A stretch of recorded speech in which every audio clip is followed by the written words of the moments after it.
Hello and welcome to the DFS PhD show for today, June 4th, 2023. This is also my wife's birthday, so we will be cutting this relatively short, but there are some points I want to make that I realize I haven't made in the first couple of videos.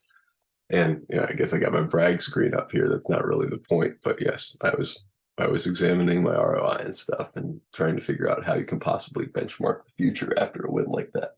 So that's why this is here. I'm not trying to be a douchebag. But yeah, I don't think I have any. We were looking at like cumulative distribution yesterday. You should know your cumulative distribution, but that's not the point of today. Today for baseball, we have basically no important weather. I think this is 6-4. Yeah, got to double check with Kevin because he's like sometimes a little bit. I'm on the West Coast, so I'm checking this out, and it's not even the morning yet sometimes. But okay, let's go over to Ballpark Pal. I liked most of these. I edited Saber Sims. These are the pitchers who I left in the pool. Eovaldi, Alcantara, McKenzie, Ryan, Senga, Miller, Kopech, and Singer. If you're only doing 20 lineups, remember, I'm doing 150. You probably don't need a few of these guys at the bottom. The guys that I've, toned down a little bit. I just am worried, that I'm going to miss a crazy game from those guys. But yeah, you don't need to necessarily be too worried about that. Yeah, so then stack types, yeah. Okay, cool. So let me go ahead and refresh. See if we've got any of these early games locked yet. I guess probably not yet. Okay. Well, so the one thing I did want to talk about a little bit today, besides the slate, because it's baseball, and like I got two things to say about it, which is like check out your pitchers, make sure you're getting the right exposures to pitchers. Like I'll show you some of my breakdown of pitcher exposures today, I guess, to give you a little bit more of something, right? So this is how I mix in guys who I'm a little bit less confident about. I don't believe in Kopech that much. The field is on him. Like he was good last year. It's not there yet for me this year. So he's a mix-in guy.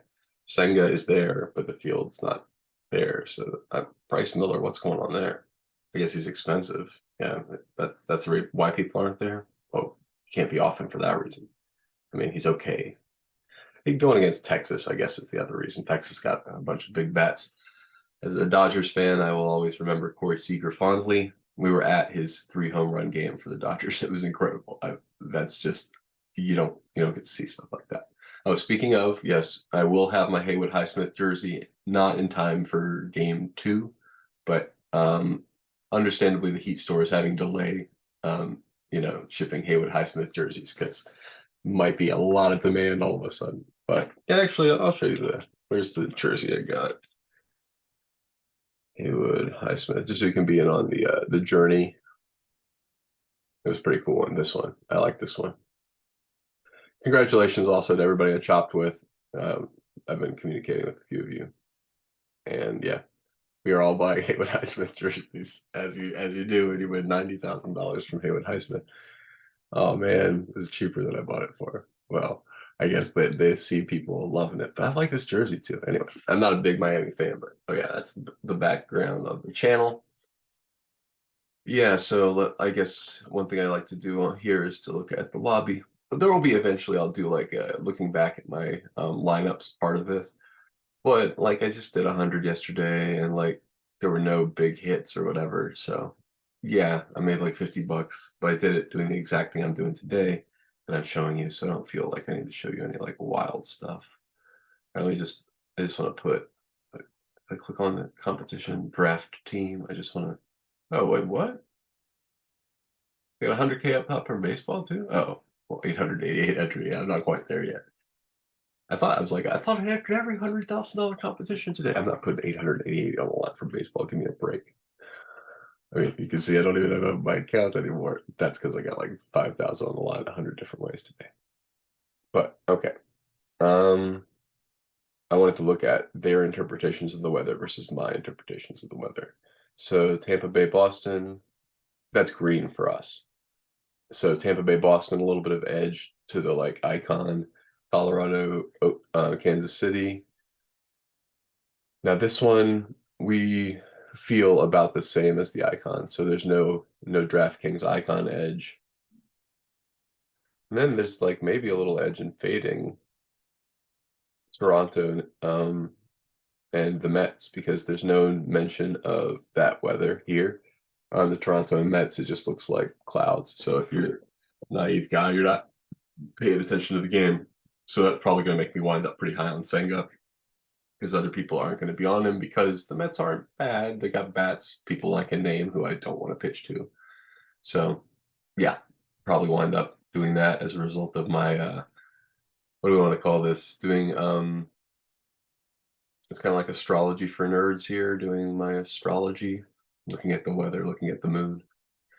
Okay, do I have anything else to say about, oh, right, no, not about the slate, but my general strategy and like why to, so a lot of people have asked me in the last couple of days, you're going to max the like milli maker on Sunday, right? No, that's not right. That's not how you do things. You don't take your $90,000 and immediately gamble away $90,000, first of all.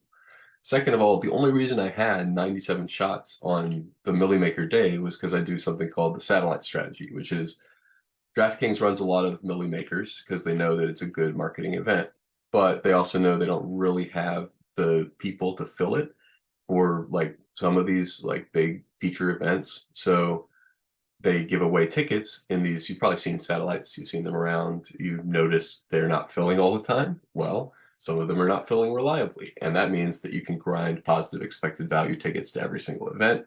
So I did that for months after. So I won like $10,000 or $20,000 in, okay, I won $20,000 in $10,000 increments twice over the, like, one in championship weekend and then one for the football and then one just randomly like last week of basketball regular season. I banked like classic slate.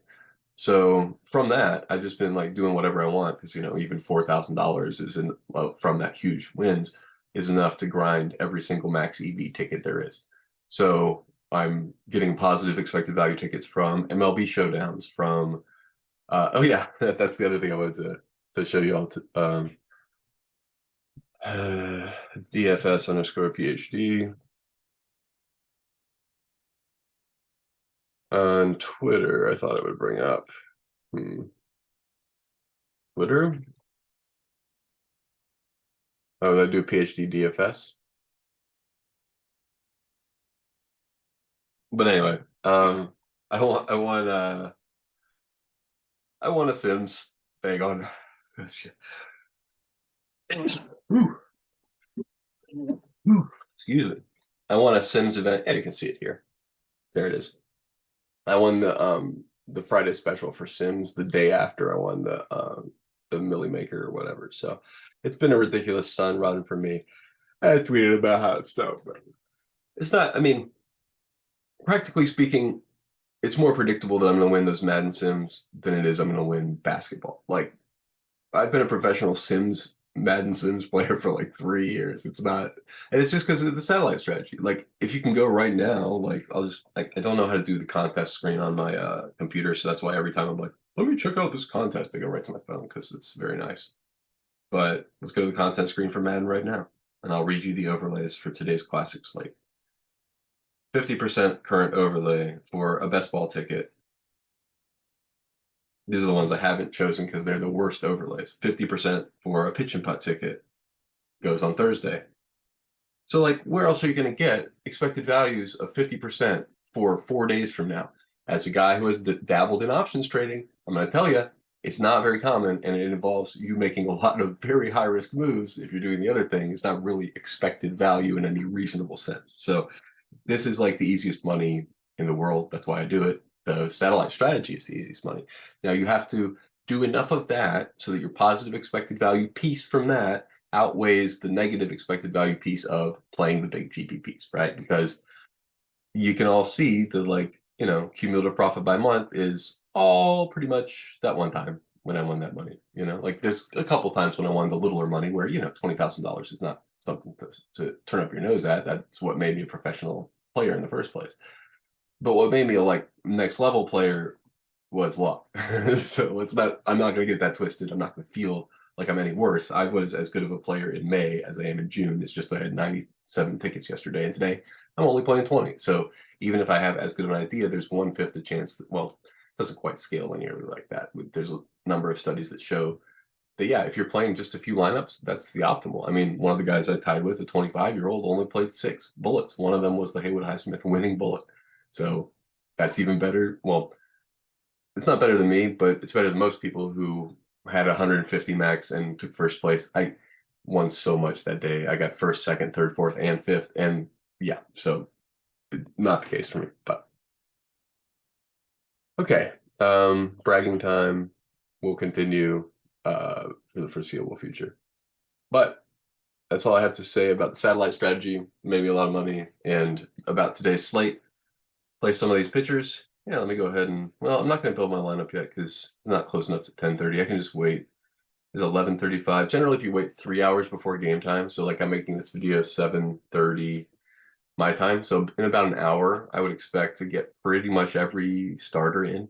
So because it's kind of important when you're looking at the value for batters to know how many like badly priced batters there are for the slate. So 2 is not like you don't have to change your strategy for it, but if there becomes like a couple more guys who are random starting, leading off or whatever, you might want to change, make sure your stack type mix is reflecting that properly. I I say that like I got a whole like algorithm, but no, this is the part where I am an unsupervised human AI kind of thing. One thing I do a lot is to think of myself as a machine. So a lot of people think of themselves as humans, and we talked about in previous videos about the importance of the Iowa gambling task and understanding yourself as human. But you also need to understand yourself as a machine. So understand what makes you work well as a machine, and understand that you are a machine. Anytime you've got like, oh, I'm going to do better than this AI at something or whatever, I'm going to do better than this machine because it's a machine, that idea is a dumb and wrong idea of yours. And there's no upper limit to machines as such, just like there's no upper limit to your own creativity. So anyway, I hear a lot of that with the AI stuff. All right, I'm spiraling. Let me get a good looking end screen here. Yeah, I get that little more of that guy with me giving a big thumbs up or something. And where's the end of recording? Stop recording.